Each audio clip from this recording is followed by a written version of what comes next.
tinha muitos anos que eu queria ler alguma coisa do Michael McDowell, por né, já ter ouvido algumas vezes que ele é um dos autores que devia estar ali entre os reis do terror nos anos 80. Elementais foi o primeiro livro dele publicado aqui no Brasil e essa edição belíssima da Dark Side conta com a tradução do Eduardo Alves. Olá pessoal, meu nome é Charlie Grandchamp, sejam muito bem-vindos ao meu canal. Aqui a gente fala de terror, de fantasia, de ficção científica, de mistério, de tudo que é pulp, insólito, fantástico e maravilhoso. Se você for novo por aqui, por favor, considerem se inscrever e fazer parte dessa bela comunidade de amigos que não para de crescer. Deixe seu like se você já for velho de casa. Na verdade, todo mundo pode deixar o like, que ajuda muito a fazer com que esse vídeo chegue até mais pessoas. Se você compartilhar, melhor ainda. Me siga nas redes sociais, aqui o user sempre aqui pra vocês, que é o mesmo nome do canal. Eu estou com dor na lombar, eu estou com a vista farta, muito cansada, mas eu estou gravando pra vocês. Por favor, deixe seu like, ajuda.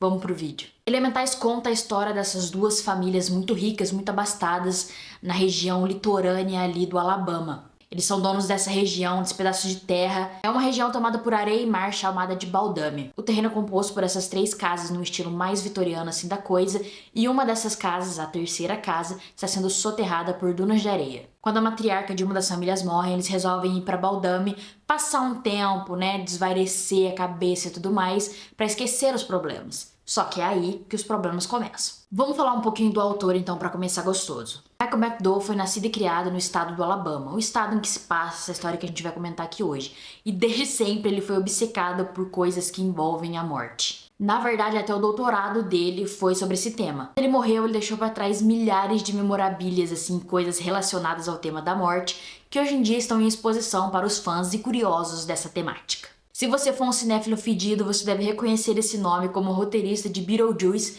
e também de O Estranho Mundo de Jack. Ele tinha uma amizade, uma coisa com o Tim Burton. Ele também teve uma carreira bem prolífica escrevendo terror para TV, em algumas séries antológicas. Mas eu acredito que é dentro do romance mesmo que ele era um gênio, que ele podia expandir tudo que ele sabia, esse cara que se recusava a ficar entregando finais felizes, porque na vida real não é assim que a coisa funciona, né? Na verdade é muito raro um final feliz. Tem até uma entrevista do McDowell que ele disse que ele não ligava de ser um autor comercial, sabe? Um autor que vendia em supermercado, porque o trabalho dele era escrever, ele gostava, ele fazia e vendia. Então assim, se uma editora chegasse pra ele e falava, a gente precisa desse livro sobre essa caveira vestida de vermelho. Ele escreveria um livro sobre uma caveira vestida de vermelho e venderia numa boa. Ele faria o melhor que ele pudesse, mas se tiver que vender, vende. Não tem problema nenhum ser comercial. Isso não significa que os romances dele não eram de extrema qualidade. Inclusive, o próprio Stephen King considerava ele o rei dos paperbacks, que são aquelas edições de brochura mais baratinhas que tem nos Estados Unidos, que, como eu disse, vendem em supermercado e coisa e tal. O McDowell e os King foram amigos por um bom tempo. Inclusive a Tabitha, a mulher de Stephen King, terminou uma obra do McDowell que ele deixou inacabada após sua morte. E ela também foi publicada pela Dark Side. Alguns fãs mais apaixonados do autor até dizem que ele devia estar lá no Hall da Fama com o King, lá do lado dele, como um dos gênios dos anos 80. Sua produção foi vastíssima, ele publicou mais de 50 romances, é uma coisa de maluco de se pensar, e foi ali tudo mais ou menos entre os anos 70 e 80 mesmo. Só foi diminuir depois que o vício com as drogas acabou, né, dando um jeito nele. Acho importante dizer que o McDowell era um homem gay e ele viveu até o fim da vida dele com o parceiro dele, o Lawrence Senlick. Inclusive, ele só abandonou o vício porque esse parceiro dele deu um ultimato, sabe? Falou, ou você dá um jeito, entra na linha, se recupera, ou você tá fora dessa casa, acabou. E ele lutou ali, lutou contra o vício, conseguiu se recuperar.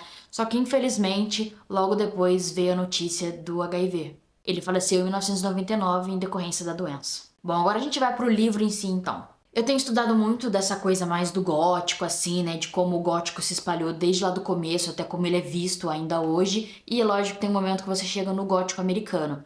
E Elementais sempre tá lá no meio do que foi, do que pode ser considerado uma coisa mais contemporânea do gótico americano.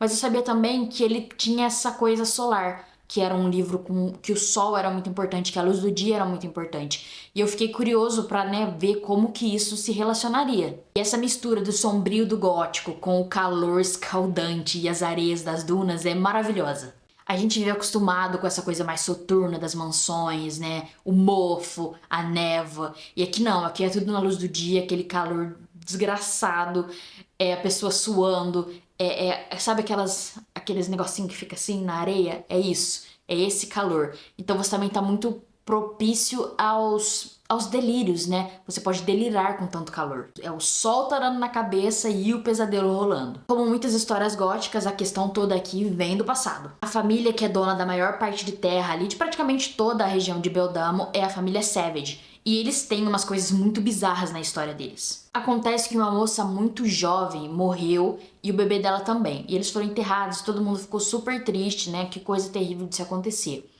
Quando eles vão lá desenterrar, eu não lembro por quê, vocês me desculpem, eu não lembro por que eles vão desenterrar. Eles descobrem que a moça, na verdade, estava viva. E ali, no desespero dela de sobreviver, ela acaba comendo o bebê dela. Mas acaba morrendo, então o caixão tá todo arranhado. É um negócio terrível, horroroso. Então se cria na família essa coisa de que precisa se verificar se o morto tá realmente morto.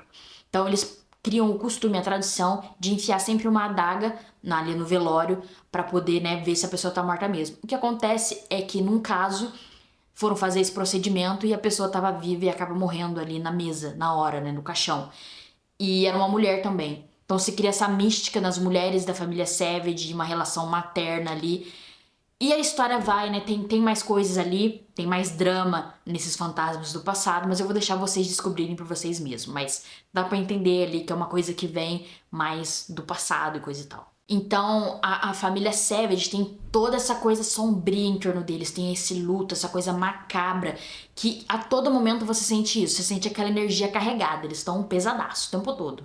Você sente que alguma coisa de muito ruim vai acontecer com eles o tempo todo. Você sente desde o começo, alguma coisa de ruim vai acontecer. E eu já comecei falando da história, né? Mas vamos falar um pouquinho dos personagens também. Eu disse que são duas famílias, né? É o Savage e os McCrae. Quem agora é o patriarca da família Savage fica sendo o Dalfin, já que a irmã dele é uma freira e o irmão dele já faleceu. Então ele, apesar de ser o mais novo, acaba sendo o grande herdeiro de toda a fortuna da família Savage. Ele é um bananão, sabe? Um cara que não quer conflito com ninguém, tem um coração de ouro, mas é um bananão. Ele se casou com a Lee McCrae, que, né, é o elo que sela ali o relacionamento das duas famílias, apesar de elas serem amigas por conta da localidade lá em Beldame.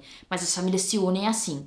Aí pelo lado dos McCrae, a gente tem a Big Barbara, que é a mãezona ali, que ela é toda espalhafatosa, mas ela é uma mulher alcoólatra, então tem toda uma questão dela ter que lidar com o vício e a abstinência. E aí também tem o Looker, que é filho da Big Barbara, irmão da Lee, e ele é um cara que gosta de curtir a vida, aproveitar, beber, ele é um fotógrafo. Ele tá ali com a filha adolescente dele, a Índia, então tem todo um relacionamento entre os dois ali, e a maneira com que ele cria a Índia não é muito ortodoxa para a maneira com que os sulistas, né, as pessoas do sul, enxergam como deveria ser uma criação de uma adolescente. Mas por último, mas não menos importante, porque ela é a maioral do livro, nós temos a Odessa, que é essa empregada, essa mulher negra, que é super discreta na dela e muito leal à família Savage. Ela tá com eles há mais de 30 anos. E eu acho que tirando ali, todo mundo é muito bem desenvolvido, assim. Os personagens são até muito bem apresentados, porque o livro começa nesse velório, né, no velório da matriarca que faleceu, e a gente já na apresentação dos personagens conhece eles muito bem. Você já sabe a índole completa do personagem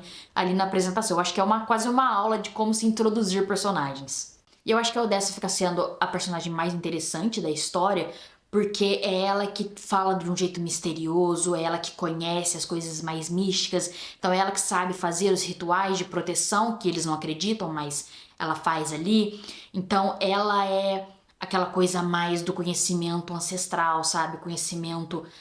Ela traz mais o lado místico da coisa. E também tem a Índia, né? Que é a garota adolescente, ela tem 13 anos e ela foi criada em Nova York.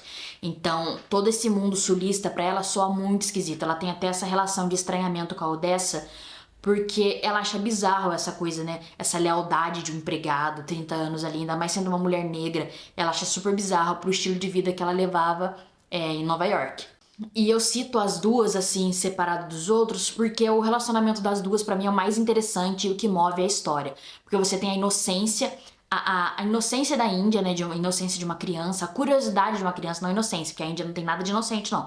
Mas tem essa curiosidade da criança, e ela também é uma criança cética, né, porque ela é muito mais inteligente do que ela deveria ser pra idade dela, muito mais esperta.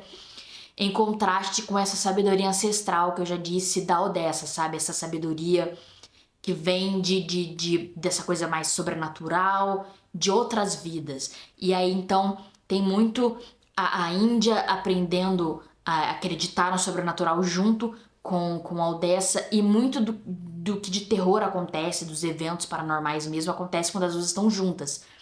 Então, boa parte do terror acontece com elas e o relacionamento das duas é o mais interessante. Inclusive, tem uma cena ali pro final que é muito bizarra e envolve comer partes de um corpo humano. É bizarro e é muito foda. E eu preciso falar um pouquinho também da relação do Looker com a Índia, né, de pai e filha, porque, como eu disse, eles são bem liberais, eles são liberais no sentido da palavra nos Estados Unidos mesmo. Então, é um outro estilo de vida, eles bebem juntos, ela tem 13 anos e eles bebem juntos, eles falam de sexo, eles têm essa liberdade gigante, eles falam sobre todos os assuntos. E muito da comédia do livro tá nos diálogos dos dois. E também na Big Bárbara, né, que ela é mais exaltada. Mas é bem interessante a relação do Looker com a Índia e eu gostei. Acho que fica sendo meu segundo relacionamento favorito na história. A construção toda do terror, ela é bem até que lenta, assim, sabe? É um mal que fica espreito, observando de longe. É uma coisa que você vê no canto do olho, uma coisa assim, sabe? É um terror que vai aos poucos tomando conta.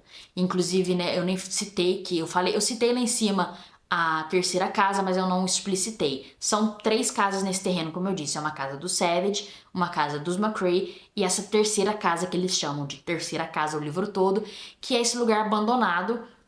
Faz muito tempo que não tem ninguém lá, ninguém sabe muito bem a história do lugar e está sendo soterrado por uma duna que não faz nem muito sentido como essa duna tá tomando conta dessa casa, mas ela tá tomando conta dessa casa. Os personagens todos sentem um cagaço inexplicável dessa casa, quer dizer, né, não tão inexplicável, mas um cagaço assim gigantesco, e eles evitam a casa, então é lógico que você como leitor, pelo menos eu fiquei completamente curiosa, ensandecida, que eu precisava ver o que tinha dentro dessa casa, o que estava acontecendo. Mas ainda bem que a Índia também tem essa curiosidade, ela vai lá explorar pra gente e se mete em altas confusões. A primeira vez que ela vai lá explorar sozinha, é uma das cenas mais bizarras e tensas do livro, é muito assustador e essa energia toda dessa casa é super carregada, é um negócio pavoroso. O McDowell é um artista nessa coisa de criar tensão, é maravilhoso. Isso aqui tem 300 páginas recheadas de tensão que nem a todo momento tem um terror explícito, sabe? É mais esse sentimento, esse sufoco que você fica passando. E é interessante porque Baldame é apresentado como esse lugar maravilhoso, né? O sol ensolarado.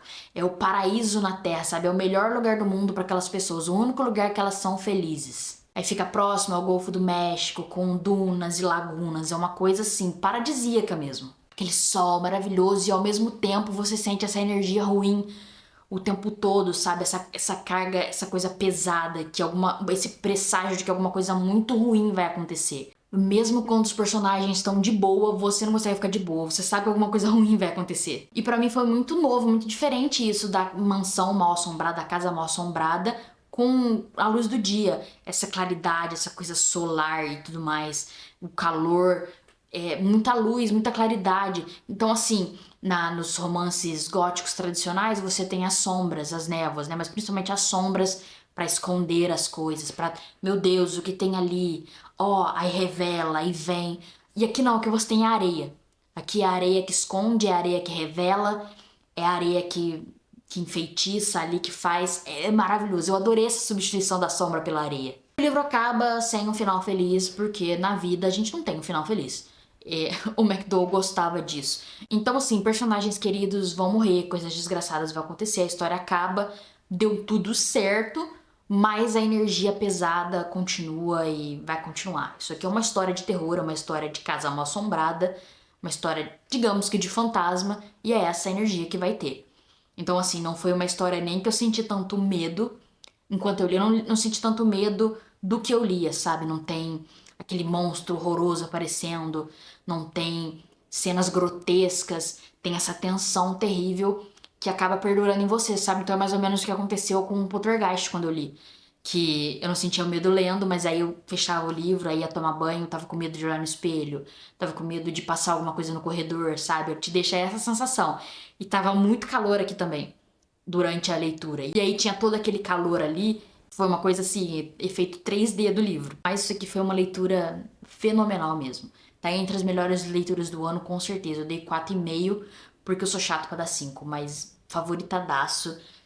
Eu gostaria que muito mais coisas do McDowell tivessem sido publicadas aqui no Brasil. Com certeza vou atrás em inglês, porque eu me apaixonei por esse cara mórbido. Então é isso, esse foi o vídeo de hoje. Se você já leu alguma coisa do McDowell por aí, ou se você pegou essa edição aqui também da Dark Side pra ler, que tá belíssima, né? Essa capa é um fenômeno. Eu tenho uma... Continua aqui dentro. Bem legal mesmo, bem bonita. E deixa aqui nos comentários se você já leu, se você se interessa por ler a obra do McDowell, né? Porque eu acho que é legal que existem tantos autores além do Stephen King nos anos 80, 70, ali na época de ouro dos paperbacks de terror.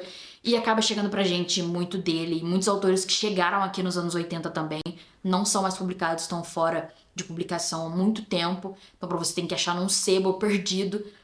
E isso me revolta um pouco, que existe vida além de Stephen King. Mas é isso. Deixa aqui nos comentários, por favor. Deixa seu like, já sabe, né? O likeão pra ajudar. E até a próxima leitura. Beijos!